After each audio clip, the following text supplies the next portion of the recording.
Good evening, sir.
Notes, notes, sir.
Not audible, sir.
Hello, am I audible?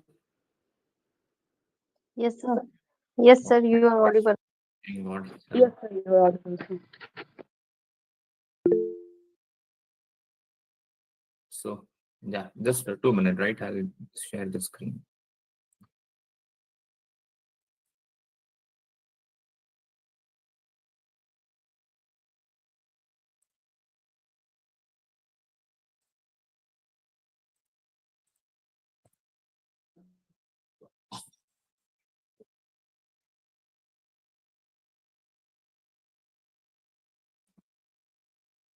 Okay.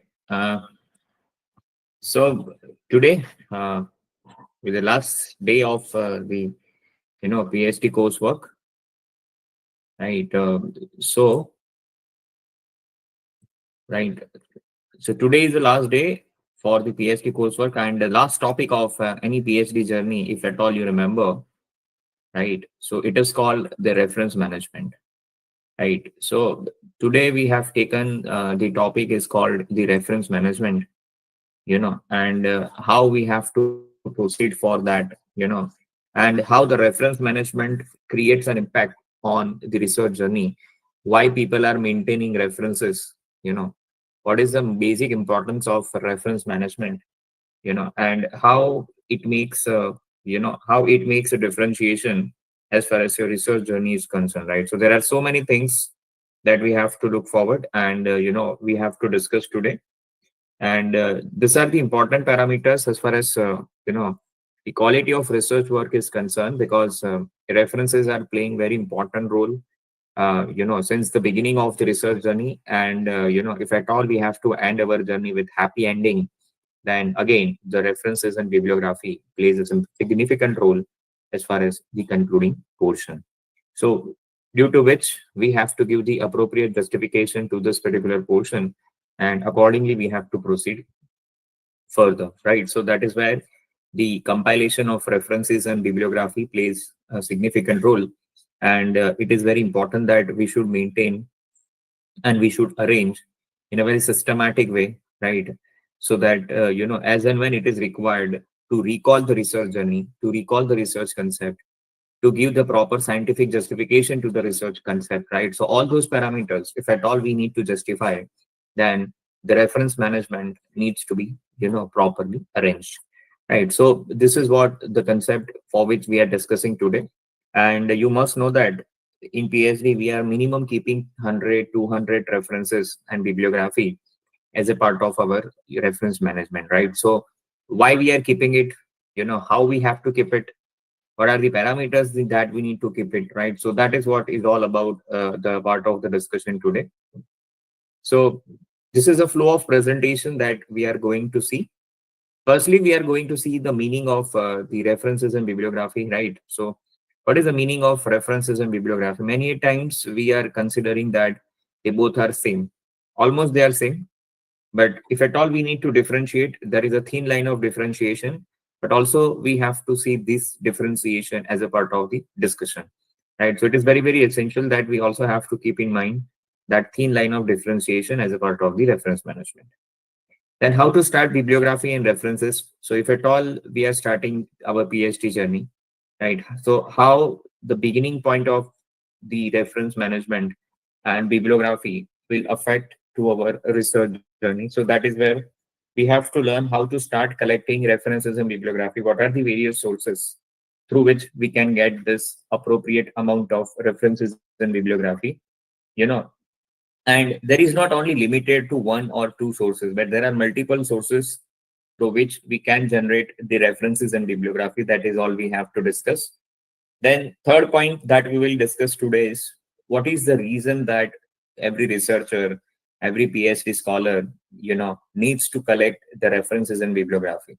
So very, very important parameters as a part of, the today's scenario, that people needs to cover references and bibliography, even to justify their work. And at the same time, if at all they are taking the help of other researchers who have done the significant contribution in the past, right? And if the particular researcher wants to use that particular ideas, concept, theory, models, right, then they can apply but at the same time, they must need to ensure that the credit needs to go to that particular person who has developed this model, right? So that is where the citation process needs to be executed, right? So that is where the citation needs to be done properly, right? What are the different types of references and bibliographies are there? If at all we are talking about the references and bibliography, then we also have to discuss about what are the various types of references and bibliography. That is what we have to discuss. So here we have to discuss about, let's say, the annotated bibliography, descriptive bibliography, exhaustive bibliography, right? So these all are the different types of the bibliography. Then elements, what are the elements, right? So if at all you are maintaining any of the reference management style, right? So then what are the elements that we have to consider? Let's say if at all you are maintaining any of the one paper references and bibliography, then what are the parameters, elements that you are keeping as a part of these references and bibliography? So that is what it's all about. The discussion point for today, that is the elements that we need to take into consideration as a part of the references and bibliography. Again, by looking at the different types and elements that we have discussed, so the next discussion point that we are going to see is the formats, right? How different formats are there and where these different formats are applicable. How the researcher can keep those different formats by looking at the different elements, in terms of the adjustment according to the formats that needs to be applicable as a part of the submission of their PhD thesis into particular universities, or any researcher who wants to, publish his or her paper into reputed journals, or you can say qualitative journals like Scopus, ABDC, Web of Science, PubMed, MDPI journals, right? So these are the UGC CARE, right? So these are the quality journals where, the formats are keep changing, and the formats requirements are completely depends upon the author guidelines, which has been provided by the journals to the researchers, right? So these are the important points that we have to discuss. And the lastly, as I told, that people are considering references and bibliography are same. I'm not denying, but there is a thin line of difference that we also have to keep in our mind. So that is what we have to discuss. What is the basic difference between the references and bibliography? Right. So with that note, I'll begin my presentation. So firstly, we have to see what is the meaning of references and bibliography.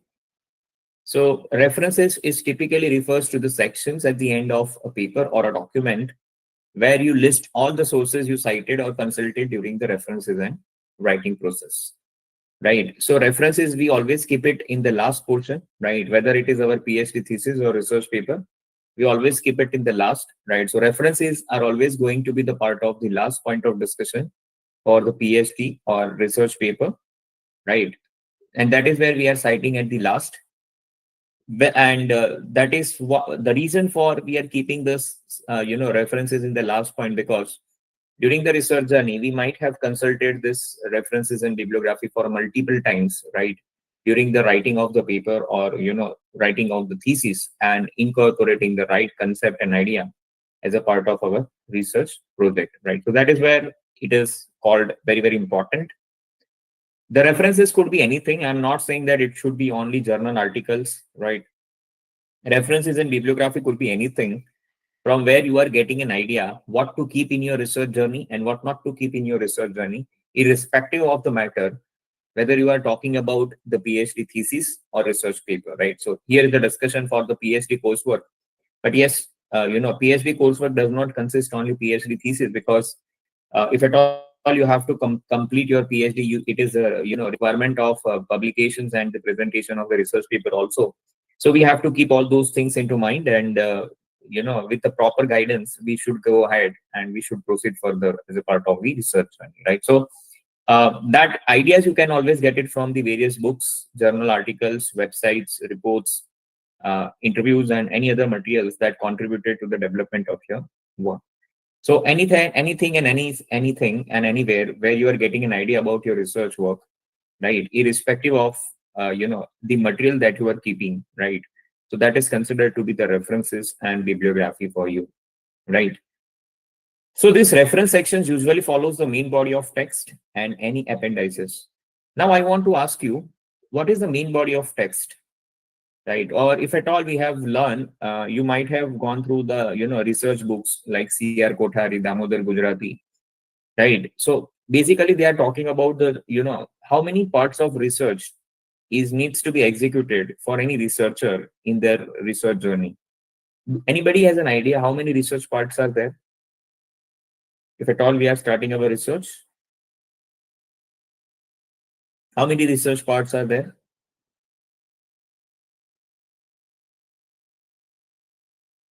Okay, so basically, you know, basically there are three parts of research. So the first is preliminary. Second is this main body of text,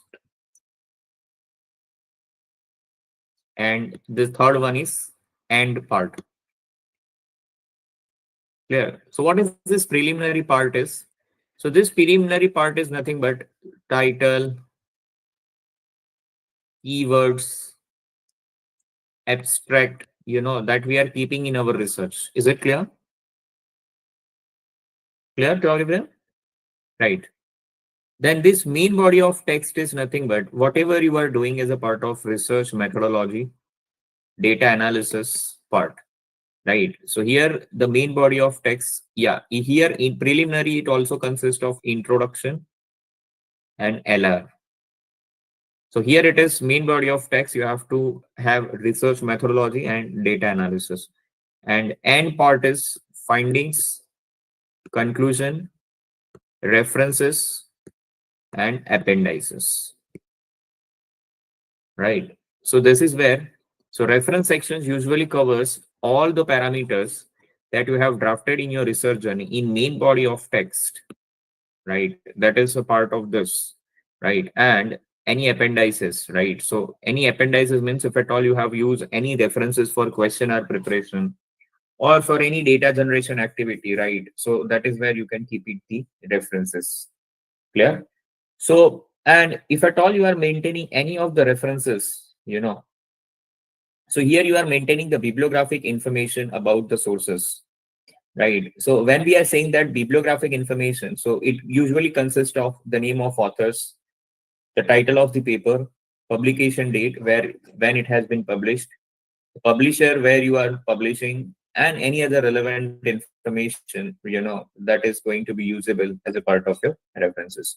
And references are usually keep it in APA style, MLS style, and Chicago style. And apart from this style, you have Harvard, IEEE, Vancouver, right? So these are the different style of maintaining the references that we need to execute.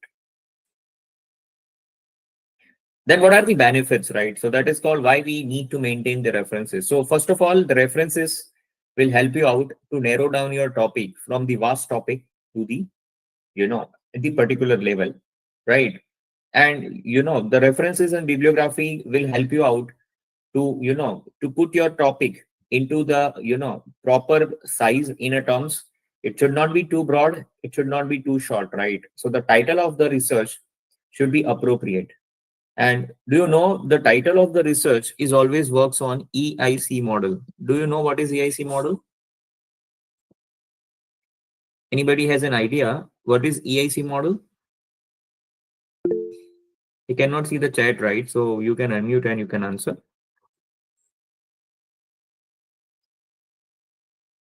Right, okay. So E stands for economic. I stands for industry. And C stands for company, right? So economy, industry, and company. And as I told you, that research helps you out to decide your title. So research is a narrow down concept, or rather I can say this is a funnel process, right? You always start with the broad idea. You always start with the broad idea, which is called economic, right? Then out of the economics, let's say we talks about Indian economy, right? So out of the Indian economy, you have many industry, but you will not go for research for any every industry, but you will pick up any one industry.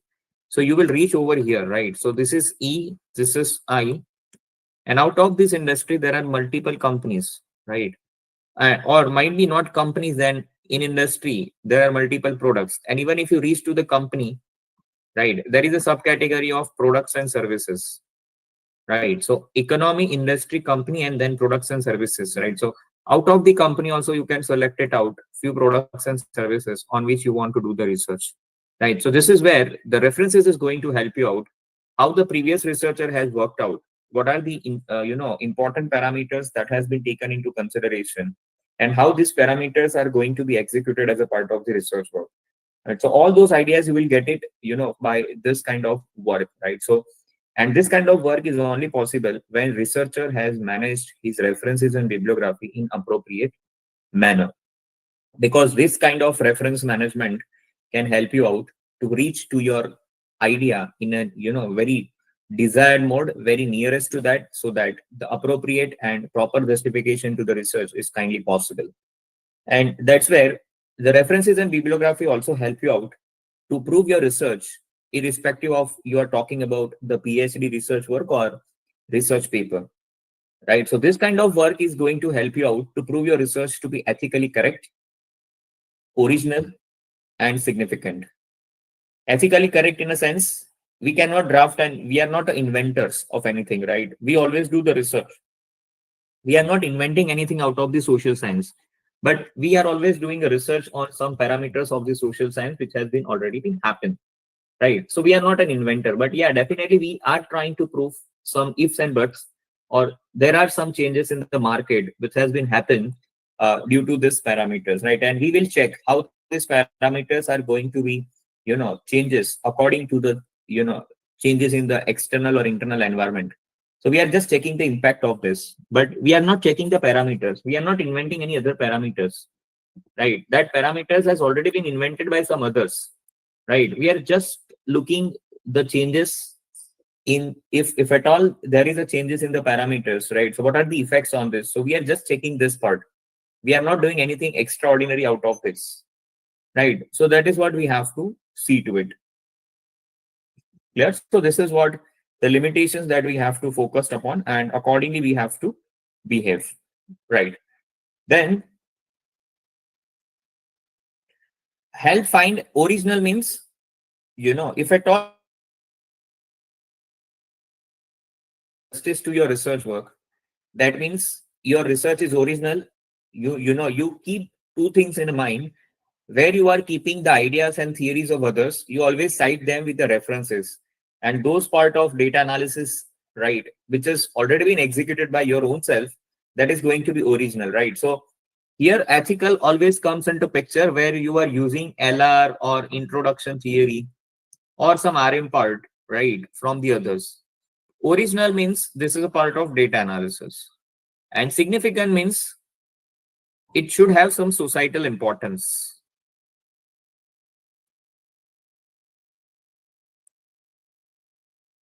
Right. So all those things will be possible with the proper management of the references, right? So if at all we want to prove these things in a practice, we must need to ensure that the management of the references has been executed properly, right? And reference management can also help you out to find the focused area of research. When I'm saying this focused area of research means, if at all we are doing the appropriate literature review, so literature review will help you out to find out what has already been happened in your research area, what evaluation has already been done, and at the same time you would be able to see if this is happened, if this is not happened, then let's see, I want to do this and this is already happened, so what happens and what I want to do it, right? So to bridge the gap between these two parts, how should I execute my research? That is called research gap, right? And that is where research gap is nothing but the exact focus area out of the many areas, which area you want to pick it up, right? Many times researcher always fell into the crime of putting macro level of analysis, right? But this is not a right practice. You should not find out everything at one place, but you should find out one thing at many places.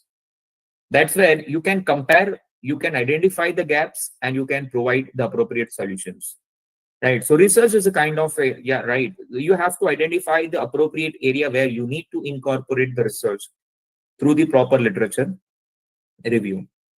and as a part of it, defines research as full of fundamental knowledge.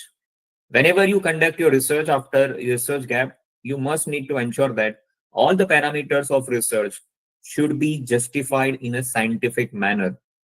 In a sense, if let's talk about, let's say if I want to conduct a sample, right? So sample size should be appropriately justified. Research design. So research design should be justified. Sampling techniques, then it should be justified in a scientific ground. It should not be like that. I feel that, then I have taken this. No, your feeling does not matter in research. Keep your feelings aside when you are doing your research. And research always works on fundamental level. And whenever you publish your research, you execute your research, make sure that all the fundamental parameters are given appropriate justice, then only you provide to the market. Otherwise, the market will not accept it. Right. So if at all you are conducting your research, make sure your research is fundamentally strong. Then it helps to find out about the quality of work done, right? So reference management is always helping you to find out the quality of work done. That is nothing but citation process that has been received by the previous authors, right? So if you are drafting your research paper and you feel that somebody has given good idea about the research work, so you always give a citation to that particular person, right? So that is called citation process, right? So that is called citation process. And at the same time, if at all you are doing citation for any theories, so this theory will be excluded from the plagiarism, right? Very, very important part. Many of the times people don't know, and many of the times in today's scenario, people are just checking, the concept of plagiarism, just put and click OK. And they are just coming out, let's say this is a plagiarism. No, who said this? You have picked up one theory for one particular author and you have already cited them. So obviously that's, that topic will be catch into plagiarism, but you must see that that person has cited this person as a part of citation. So you have to avoid as a part of plagiarism, right? Because he's trying to prove his research on ethical background to remove the plagiarism, right? So, but nobody is doing that practices. Nobody is doing that hard work, right? And they are submitting to the research scholar that you are in a plagiarism, right? So many practices are there, but yeah, you can argue if you know it, right? Why I'm sharing with you, because if at all you are going for submission of your thesis, and if at all you have taken some model of some other author, so obviously you have tried to modify in some way 30, 40, 50%, but you cannot change entirely, right? But you have already cited that author, so you have to remove from the plagiarism, right? So this is a responsibility of the university where you are checking your plagiarism, right? So that is where you can argue, but you can only argue if you know it, right? And you can only argue when you have done in a right way, in a right manner, in a fundamental way. And that is why it has been said research is full of fundamental knowledge. You should be strong fundamentally. Yeah, so that is where you have to see to it. So research cycle is like this. Why reference management needs to be executed in a proper way. So this is a research cycle. So let's say you are a PhD scholar. Many a times you are struggling to get a good research paper in terms of literature review and reference management, right? So you are trying to keep the papers, let's say 200, 300 papers at a one point of time, right? So what happens is you will stuck up like this.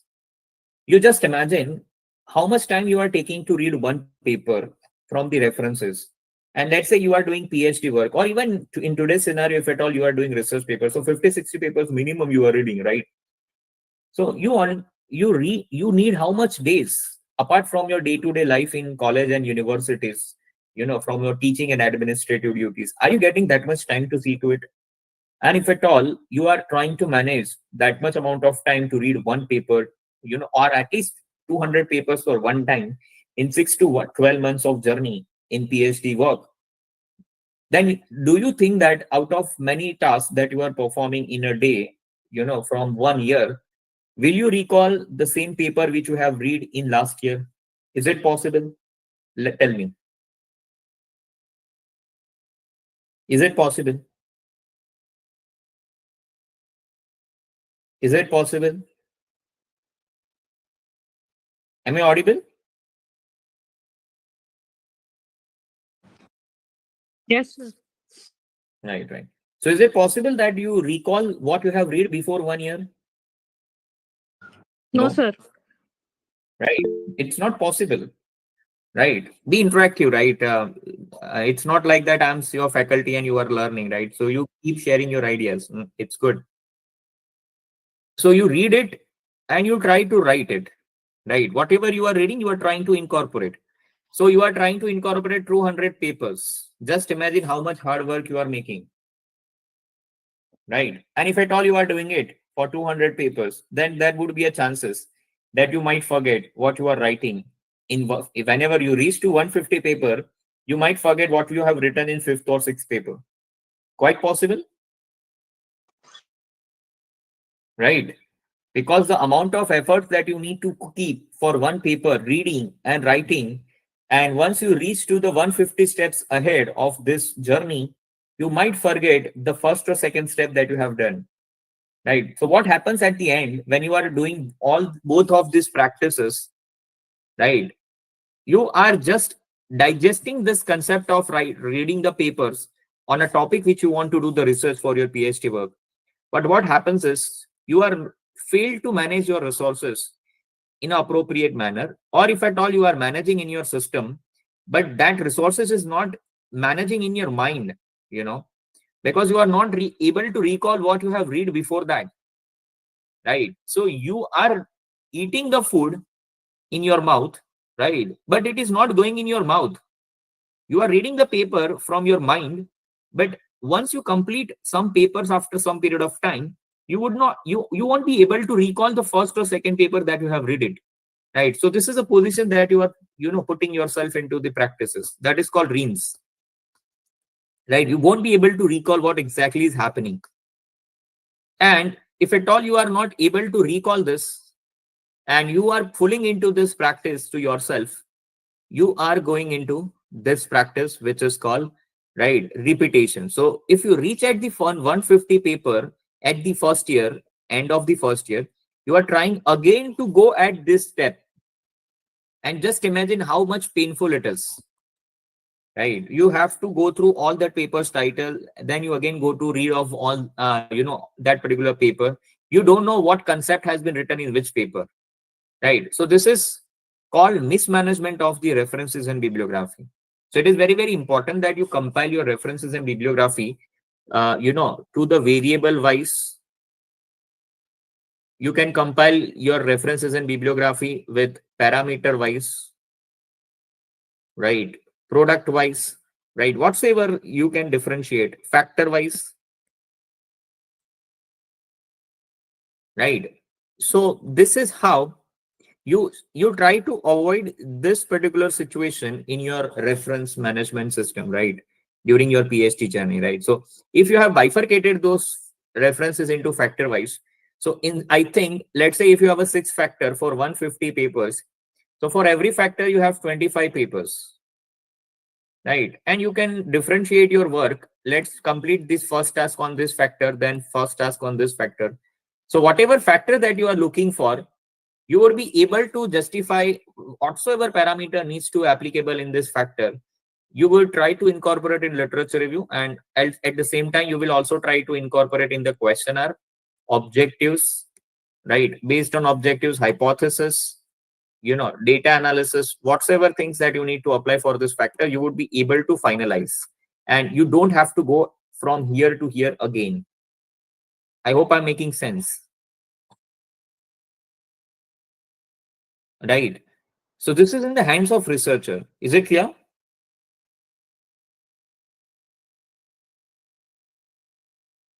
Is it clear? Yes, sir. No, sir. Any doubt? So far, so now, any doubt? Sir, No, please, sir. sir, please repeat, sir. Which one you want, madam? This is Rupa. No issue. Which part you want to repeat? Let's say factor wise. Yes, sir. Okay. Let's take an example. I'm doing research on online banking. Clear? I'm Yes, doing sir. Yes, research sir. on online banking. Right. So online banking, I have 6 factors: user friendliness, effective, Yes, cost sir. cost friendly, trustworthy, right? Easy access, right? So let's say I have 5 factors. So now I have conducted this online banking literature review for 150 papers. But this 150 paper, if at all I'm considering in a single way, then it would be difficult for me what has been, read in this particular paper and for what factors, what parameters, and all these aspects, right? Even you can segregate the your reference management through the sample size also, sampling design also. If this sample design has been used, then what should be the outcomes? If this sample size has been used, then what should be the outcome, right? So this is where you can differentiate. But let's say if I'm differentiating this literature review based on this particular aspect, so for every aspect, let's say on an average 25 papers will come. So what do you think? 150 paper with all the mixture of the concept, or 25 papers for each concept, and whatever you need to execute, you can execute one by one and finish your efforts in terms of all the aspect of questionnaire, objectives, hypothesis, and data analysis. What should be the appropriate way? Obviously you have to segregate. Please Yes, sir. answer so that I can move ahead, because we have Yes, to sir. take lot We of have to things together. segregate. Yes, sir. Right. Okay. So segregations would help you out in that case, right? So segregation leads to comparing reference and bibliography into scientific manner, right? So that is where you have to do this practice. And I'm not saying that you have to restrict your efforts into these factors only, but you can also segregate in terms of sample size, research design, sampling techniques, right? Whatsoever things which you feel to be convenient to proceed, you can proceed. But this is in the hands of researcher, which parameters he wants to focus upon by looking at the literature review, and based on that they can segregate this literature with the help of proper management of references. So whenever they want to go back, let's say if I want to make some modification in cost friendliness of online banking, though I know I don't have to go for 150 papers, and see to it what I have read in which paper for cost friendliness. But I have already, segregated this paper in terms of cost friendliness. So I just have to go to 25 papers and I'll get what I need to do it. So it saves the time, it saves the effort. It is called, smart work, and it ends up with less efforts and leads to the quality of research that you are looking for. And that is possible with the proper management of references and bibliography. Is it clear now? Yes, sir. Right. So yes, so research references always provides aligns, relevance. That means societal importance. So, based on the literature review that we have done in the previous one, right? So it helps to recall, it helps to reconnect the topics with the previous research, and so that you can always align, you can always establish the relations with the topic that you are looking for, right? So that is what the importance of it. Next is it understand existing research. So familiarize yourself with relevant literature. So whenever you are starting your research journey for your topic, right? So it is very difficult to familiarize, so whenever you are gradually moving towards the literature review, you are, keep getting the ideas, keep getting confidence, right? Based on the previous research which has already been done on the topic which you are trying to see. And that's where you are start gaining the confidence, and ideas, what exactly you have to incorporate in your research work, right? So that makes your efforts, that makes your work to be on the safer ground, right? So that is also the importance of it. Then define contribution. So yes, clearly articulate you research that will contribute to the existing body of knowledge by the previous authors and segregate your originality of the work. So when I define contribution means you have to segregate what you have done and what you have taken from the previous researcher. So what you have done from the previous researcher, you have to cite each and every person with line by line, right? If at all you are drafting a single line, you have to give the citation if at all you have taken from the other researcher, right? So this is called the citation process, right? So very, very important that you should do this practice. And at the same time, whatever your contribution is done as a part of originality of the research work, that needs to be segregated. So whenever you are doing your original research work, that is a portion of your research journey. That is a portion of your research paper or PhD thesis where citation will not come into the practice. And that is the only place of data analysis and findings and conclusion. I hope it is clear. Right? So that is what we have to keep into practice. And the objective of keeping reference management is to give the credits to the person who have already done the research on this topic and who has given an idea what to do in your research work, right? That is what the ultimate objective.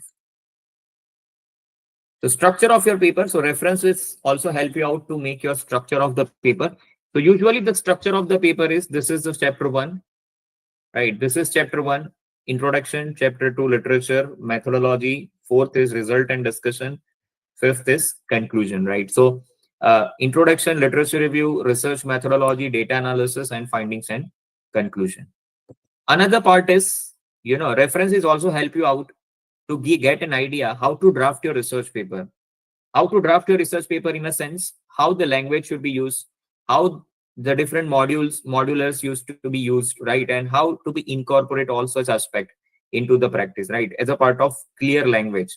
So research also help you out to use in a terms of how the language should be used and all such aspect. Then you have to cite your sources properly. So you need to ensure that the citations of all the aspect needs to be done, and this should be in proper way, like APA, MLA, Chicago.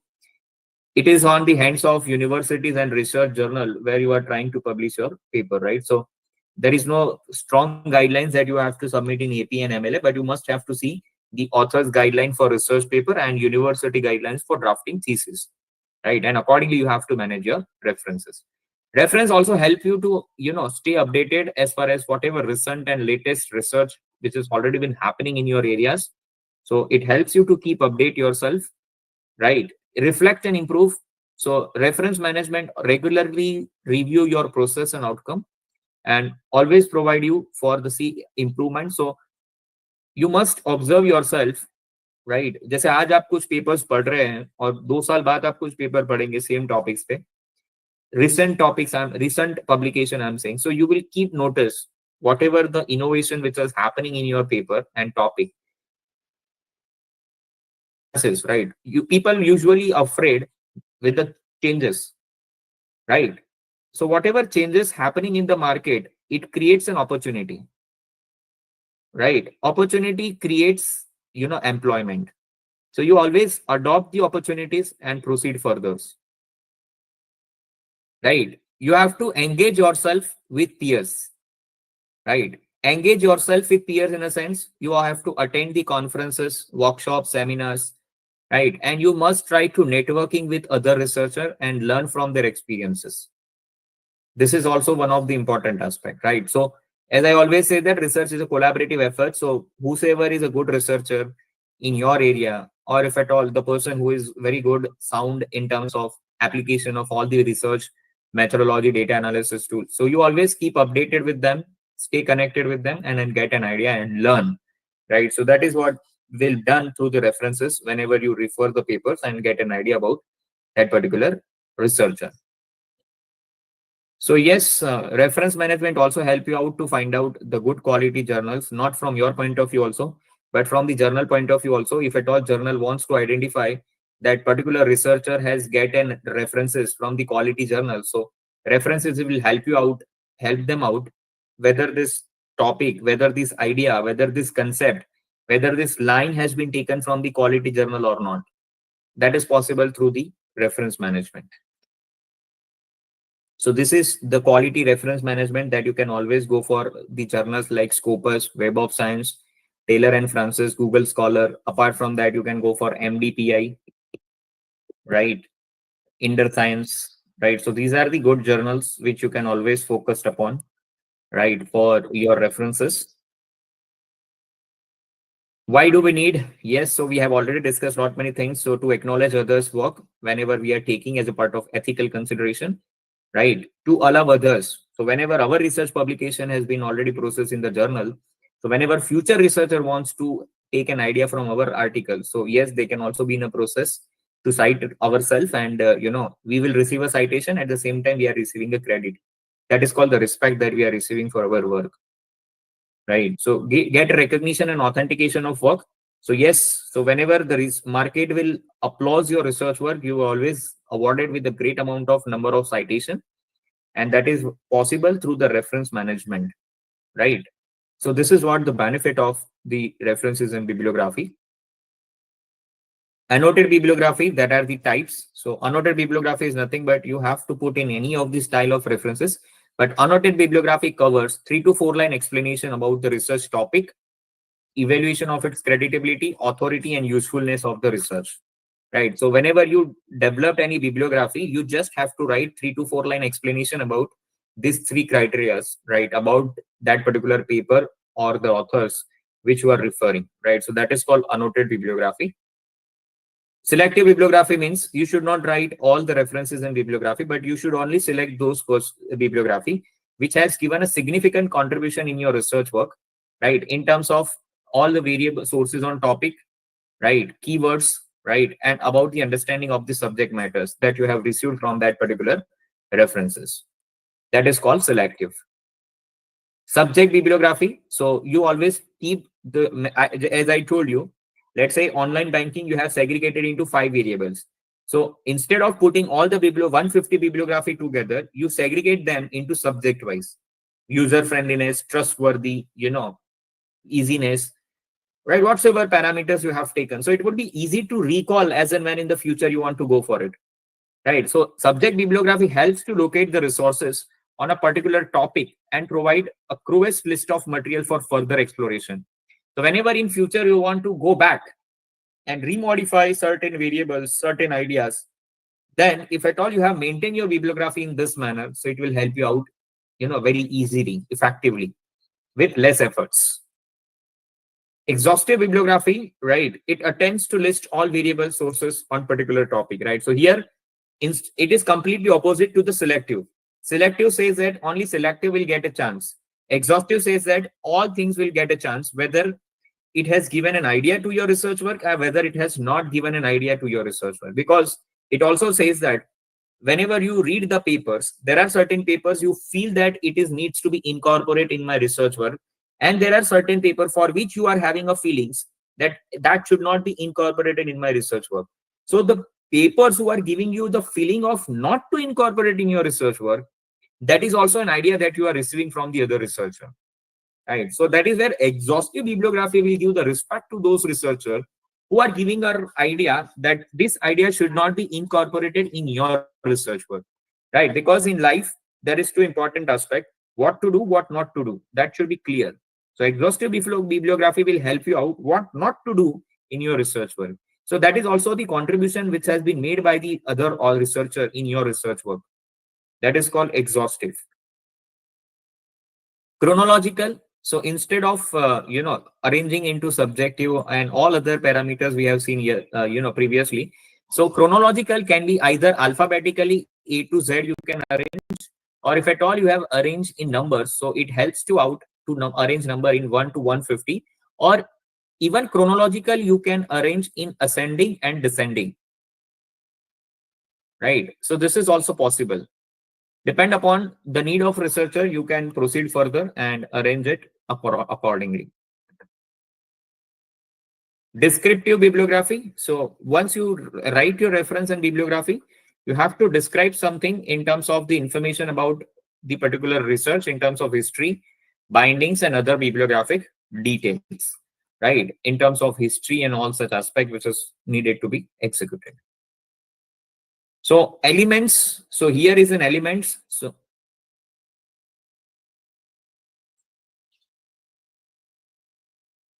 elements which you have to see: that author's name, year of publication, title of research work, name of the journal where research has been published, which edition in which research has been published, periodicity in terms of volume, issue, and numbers, and series if it is possible in terms of page number, right? So we will see these parameters in the next part, that is reference style, right? So you can see these formats, right? So just keep these things in your mind: author name, year of publication, title, name of journal, edition, periodicity, and series. We will discuss in this part. Right. So the reference you can manage in different style like MLA, APA, Chicago, IEEE, CSC, Harvard, Vancouver. Right. So these are the different reference management style that we have to see to it. Now you see this. We have seen this. First criteria we have seen is the name of authors, right? And then year of publications, right? So see to it, name of authors. Then this is year of publication. Then this is title of the paper. This is the name of journal. This is volume and issue number, that is edition. And this is page number in which this article has been published, right? So these are the formats of references and all these formats. So if at all you are changing a format, how these parameters are going to be interchanged.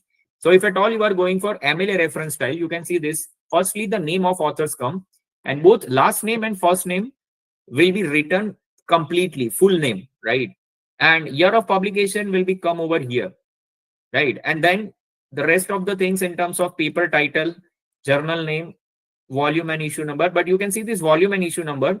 So there is a dot between volume and issue, 10.1. And there is a semicolon after year of publication in MLA. Now, if you shift to MLA to APA, what is the changes? You just see to it. So you can see this. Firstly, the name.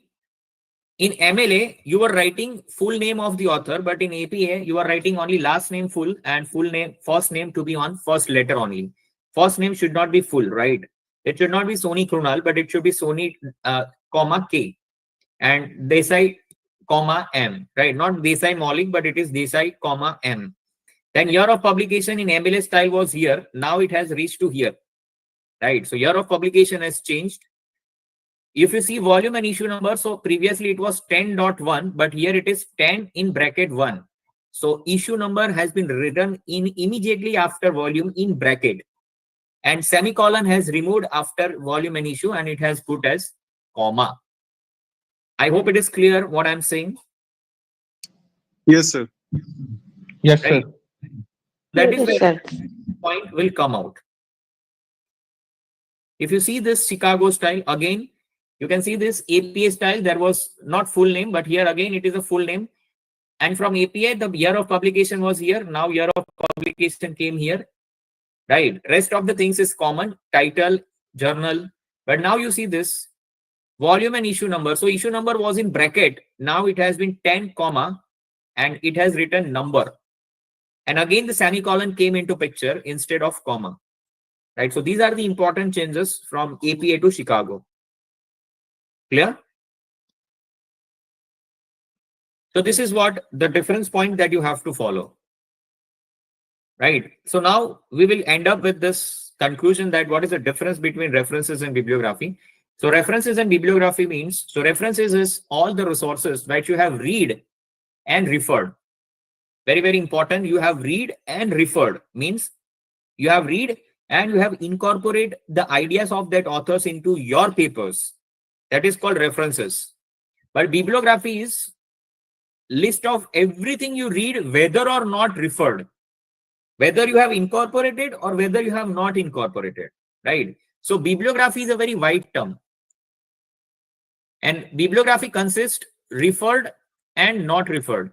But reference is covered only referred. So references, so now out of this, so references is only referred things, and not referred things is a part of bibliography.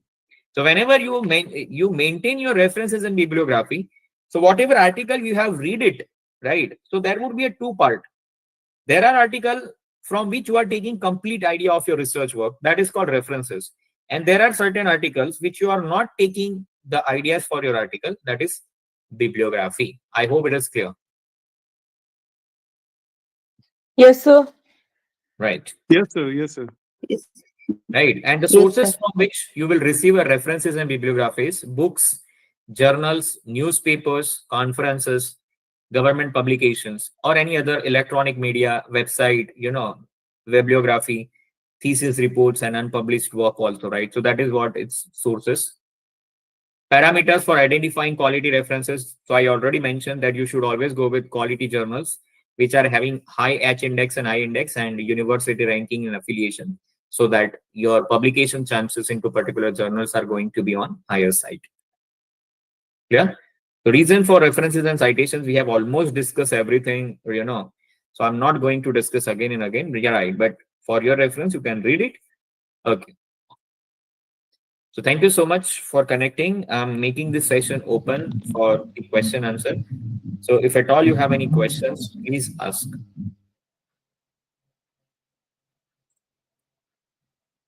Yeah, please. Any questions?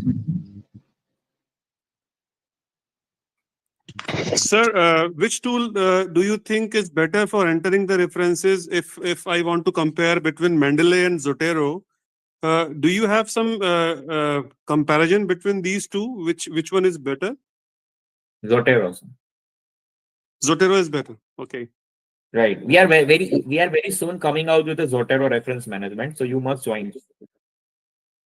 Yeah, sure, sir. Right.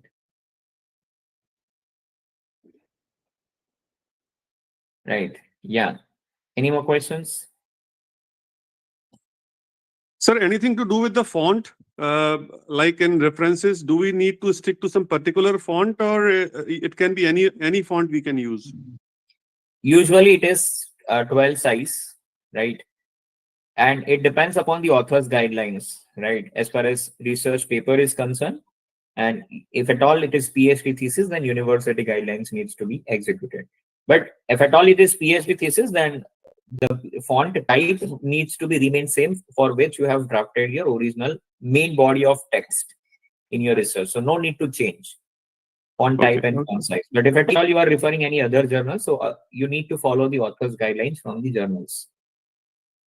Okay, sir. Okay. Sir, some of the reference styles, they show the name of the journal in italics. So, name You of can. the journal. Nothing to worry. Let's say if some journals are saying that you have to write in, Times New Roman 12 and italics. So you Okay, must. it has nothing to do with the reference style. Nothing to do. Reference style will not going to affect. Okay. You complete your research. Then what this is called, what I can say, this is called editing part of your research work. Right. Whether I need to improve my font size, font type, bold, italics, underline, right? So this is editing part for which you always referred the author's guideline at the end once your drafting of paper will be done. Okay, sir. Okay. Thank you, sir. Okay. Any more questions?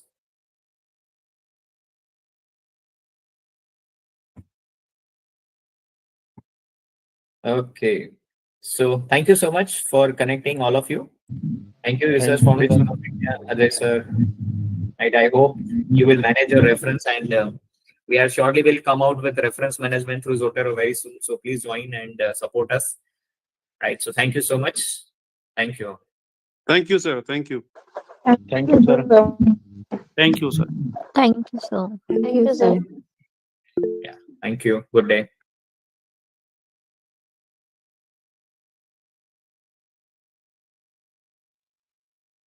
Thank you, sir. Thank you so Thank you, much. sir. Thank you, sir. Thank you, sir. Thank you, sir.